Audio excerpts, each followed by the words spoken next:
Our Torah portion this week opens with the dialogue between Moses and Pharaoh, where Moses is telling Pharaoh to let the people go from slavery, and Pharaoh continues to harden his heart, bringing on yet plague after plague.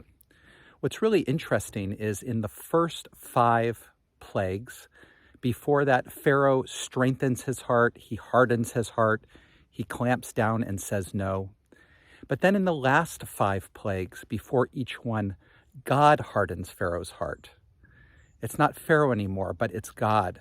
In fact, God even tells Moses when he has the conversation with him before that he will harden Pharaoh's heart. And this is a problem because if the whole story of Exodus is about the nature of freedom, God is taking away Pharaoh's free choice, his ability to choose to let the people go. God is the one that's getting in the way now and hardening Pharaoh's heart.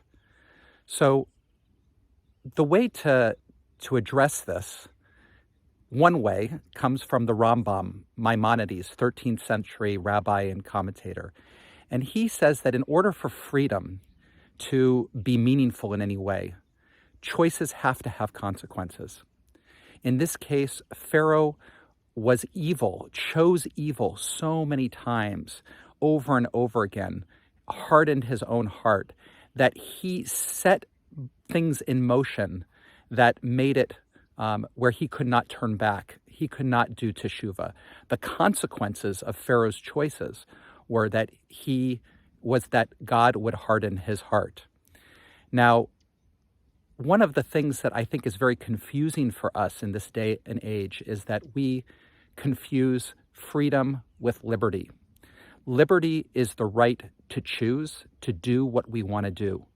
And always, our choices will have consequences to us and to others. But freedom, as being articulated by the rabbi's interpretation of this Parshat, is the right to become who we want to be.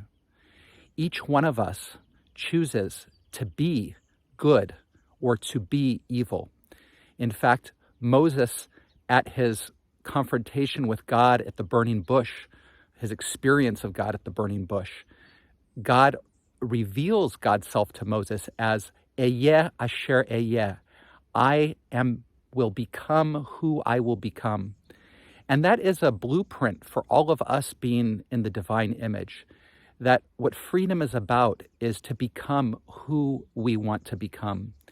And so as we continue to live our lives with all of the challenges that surround us, I hope that each one of us will feel our freedom to be who we really want to be with our families, with our communities, and with the wide world.